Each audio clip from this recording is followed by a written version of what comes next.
Hello and welcome to another Supernaturally Healthy blog with me, Kezia Hall, holistic health coach, cake lover, onion lover, and gut health geek.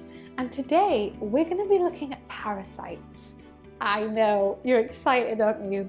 Like I can just see it in your face. You're super excited to talk about parasites. Well, I am, because honestly, knowing whether or not you have a parasite can completely change your life. I'm not kidding. I've worked with so many clients that have been at their wits' end with health issues, having no idea what's going on. Then we discover they have a parasite and everything makes sense. So I'm going to explain a little bit about a parasite, how it can affect you, symptoms you might be having in this video. So parasites are as gross as they sound. They're little living creatures that might come in your body and just leach stuff from you. They can impact your gut health, joint health, immunity, energy levels, everything. There's tons of different types out there. Well-known ones are things like Giardia. You might have ended up having Giardia while you were away, but there's tons of other different types out there with lots of different names. So, and parasites can be gotten by food poisoning, if you've ever had bad food poisoning, and maybe if you've been traveling to India or Morocco and gotten so ill that you had to be carried off a mountain on a mule. Yep, that was me.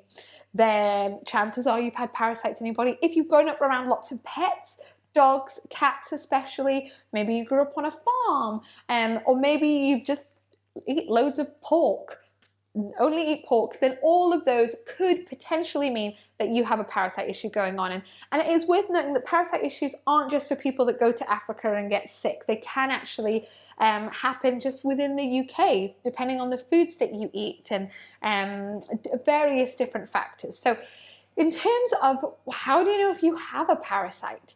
Well, the best way to do is to test. I really enjoy testing with clients. It's better to test than guess.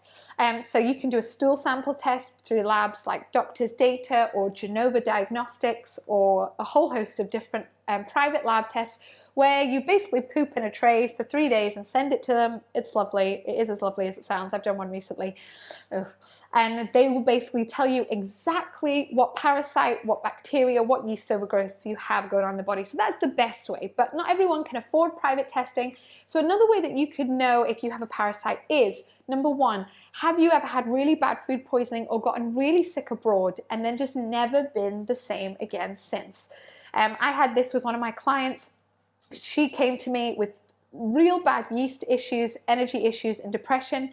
She'd gone to Africa many, many years ago, gotten quite sick several times, come back, done various treatments, seen various doctors, never really got any better. But when we started to treat her for parasites, she literally emailed me and was like, oh my goodness, a cloud has lifted. It really impacted her depression and digestion. And so parasites can make a real difference to your health. So if you have had that trip to Timbuktu, never been the same again since, and developed food intolerances and allergies and tons of problems since then there is a high chance it could be a parasite. Other ways that you can figure out if you have a parasite is looking at your symptoms. So are you having constant digestive issues? Do you get random joint pains and that's not consistent? Do you maybe get itching in your body anywhere, especially at night? Do you struggle with constipation, diarrhea, or both?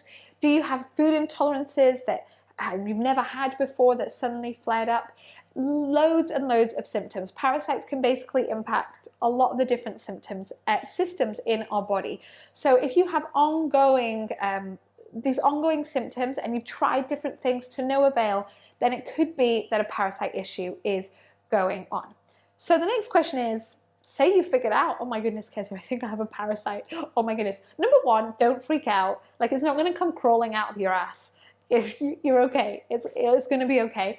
But the steps that you can do is work with someone to create a healing protocol for you, someone like me, or a functional medicine person, or integrative doctor, or nutritional therapist, someone who knows what they're doing when it comes to parasites. Because often if you've been treated for parasites with conventional pharmaceuticals and drugs, you won't have caught the whole life cycle of the parasite. So it's really important that you work with someone who knows how to treat the entire life cycle of parasites, because that's the problem. Even if you take a bunch of drugs, you might kill it at one stage, but you haven't killed it at the other 2 stages, and that's why 10 years on, you could still be living with issues, like still be living with parasites, I mean. So that's really, really important.